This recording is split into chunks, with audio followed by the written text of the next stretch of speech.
হামলার শিকার গণ অধিকার পরিষদ নেতা নুরুল হক নূরের মস্তিষ্কে রক্তক্ষরণ, তাকে নেওয়া হয়েছে নিবিড় পরিচর্যা কেন্দ্রে। দর্শক, এই মুহূর্তে ঢাকা মেডিকেল কলেজ হাসপাতালের জরুরি বিভাগের সামনে থেকে আপনাদের সবাইকে যুক্ত করেছি আমি মিনহাজুল ইসলাম। এই মুহূর্তে ঢাকা মেডিকেল কলেজ হাসপাতালের যে চিত্র সেটি আপনাদেরকে দেখানোর এবং এখানকার যে সর্বশেষ পরিস্থিতি সেটি আপনাদেরকে জানানোর চেষ্টা করব। মূলত দর্শক, আমরা যেটি জানতে পেরেছি যে আজকে গণ অধিকার পরিষদের নেতাকর্মীদের উপরে যে হামলার ঘটনা ঘটেছে, সেই ঘটনায় গণ অধিকার পরিষদের সভাপতি নুরুল হক নূর সহ প্রায় শতাধিক নেতাকর্মী আহত হয়েছেন বলে কিন্তু আমরা জানতে পেরেছি। তাদেরকে কাকরাইল ইসলামী ব্যাংক মেডিকেল কলেজ হাসপাতাল সহ বিভিন্ন হাসপাতালে চিকিৎসা দেওয়া হচ্ছে। এই মুহূর্তে ঢাকা মেডিকেল কলেজ হাসপাতালে নিয়ে আসা হয়েছে নুরুল হক নূরকে, তিনি এখন চিকিৎসাধীন রয়েছেন। আমরা যেটি জানতে পেরেছি সবশেষ পরিস্থিতি রাত 1টায় কিন্তু গণ অধিকার পরিষদের যে নেতাকর্মী তারা নুরুল হক নূরকে দেখতে ভেতরে যান এবং সেখান থেকে ফিরে এসে তারা আমাদেরকে যেটি জানিয়েছেন যে নুরুল হক নূরের মস্তিষ্কে রক্তক্ষরণ হচ্ছে, তার অবস্থা খুবই আশঙ্কাজনক। চিকিৎসকরা তাকে 2 ঘন্টার পর্যবেক্ষণ এনে রেখেছেন। যদি এর মধ্যে রক্তক্ষরণ বন্ধ না হয় তবে তার অবস্থা আরও আশঙ্কাজনক হতে পারে,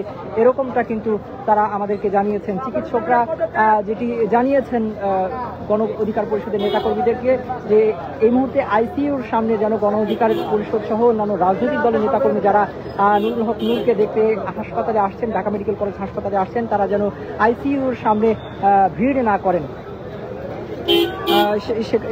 সেই আহ্বান কিন্তু তারা জানিয়েছেন।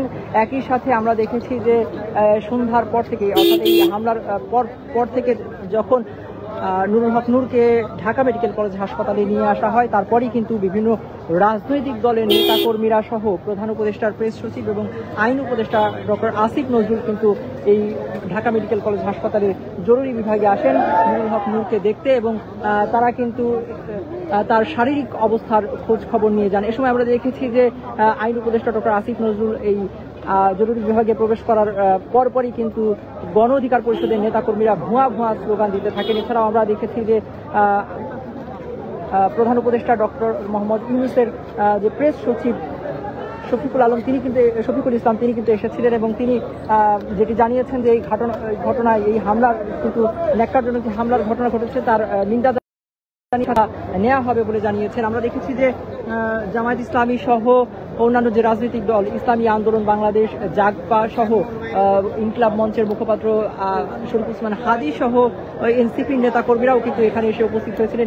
এনসিপির নেতা তাসলিম যারা, আব্দুল হান্নান মাসুদদেরকেও কিন্তু আমরা দেখেছি যে হাসপাতালে কিন্তু এই হাসপাতালে এসে ডাক্তারদের সাথে তারা কথা বলেছেন এবং নুরুল হক নূরের শারীরিক অবস্থার কিন্তু খোঁজ খবর তারা নিয়েছেন। একই সাথে আরও যে শতাধিক নেতাকর্মী আহত হয়েছেন আজকের গণ অধিকার পরিষদের উপরে যে হামলা ঘটনা ঘটেছে, সেই হামলায় তারা কিন্তু বিভিন্ন হাসপাতালে ভর্তি হয়ে রয়েছেন। দর্শক, আমরা একটু আপনাদেরকে জানিয়ে রাখি যে যারা এই মুহূর্তে যুগান্তরে যুক্ত হলেন যে আজকে বিকেল 4টায় গণ অধিকার পরিষদের যে বিক্ষোভ মিছিল, সেই বিক্ষোভ মিছিলকে কেন্দ্র করে কিন্তু সংঘর্ষের ঘটনা ঘটে জাতীয় পার্টির সাথে। গণ অধিকার পরিষদের নেতাকর্মীরা যে অভিযোগটি করছেন তারা বলছেন যে তাদের উপরে যে হামলার ঘটনা ঘটেছে এই হামলার সাথে আওয়ামী লীগ এবং জাতীয় পার্টির নেতাকর্মীরা জড়িত, এরকম কিন্তু অভিযোগ তারা এনেছেন এবং একই সাথে এই হামলার সাথে যারা জড়িত তাদের আইনের আওতায় নিয়ে আসার, তাদের দ্রুত বিচার এবং একই সাথে তারা বলছেন যে আইন উপদেষ্টার পদত্যাগও কিন্তু তারা দাবি করছেন এবং একই সাথে তারা বলছেন যে জাতীয় পার্টি সহ 14 দলের রাজনীতি নিষিদ্ধ ঘোষণা করতে হবে এবং যতক্ষণ পর্যন্ত না তাদের রাজনীতি নিষিদ্ধ ঘোষণা করা হবে ততক্ষণ পর্যন্ত তারা আন্দোলন করবেন এবং আগামী 24 ঘন্টার কিন্তু আলটিমেটাম তারা দিয়েছেন অন্তর্বর্তীকালীন সরকারকে। একই সাথে তারা আগামীকাল সকাল থেকে সারা দেশে জেলা উপজেলায় কিন্তু তারা বিক্ষোভ মিছিল কর্মসূচি ঘোষণা করেছেন। বিভিন্ন রাজনৈতিক দলের নেতাকর্মীরা কিন্তু এখানে এসেছেন, এসে প্রতিক্রিয়া জানিয়েছেন। এই মুহূর্তে মধ্যরাতের যে পরিস্থিতি, সেই পরিস্থিতি কিন্তু আপনাদেরকে যদি একটু জানিয়ে রাখি যারা এই মুহূর্তে যুক্ত হয়েছেন যুগান্তরে।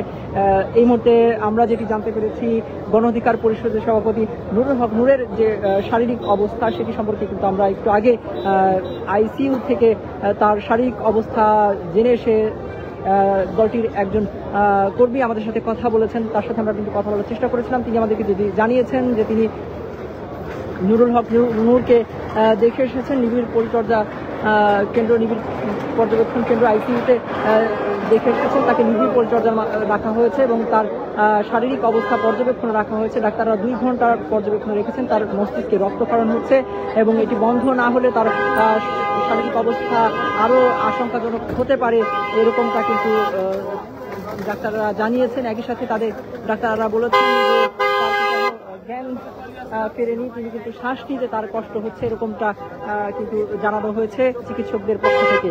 দর্শক, এই মুহূর্তে ঢাকা মেডিকেল কলেজ হাসপাতালের জরুরি বিভাগের যে সামনের পরিস্থিতি সেটি কিন্তু আপনারা দেখছেন। এখানে কিন্তু এখনো গণ অধিকার পরিষদের নেতাকর্মীরা জড়ো হয়ে রয়েছেন, এখানে তারা অবস্থান করছেন। নুরুল হক নূর সহ অন্যান্য যারা গণ অধিকার পরিষদের নেতাকর্মীরা আহত হয়েছেন তাদের শারীরিক অবস্থা জানার জন্য।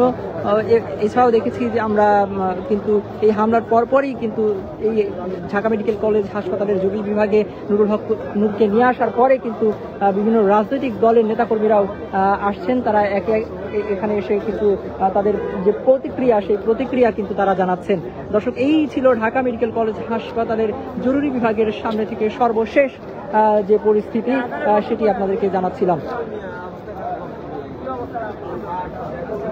আপনার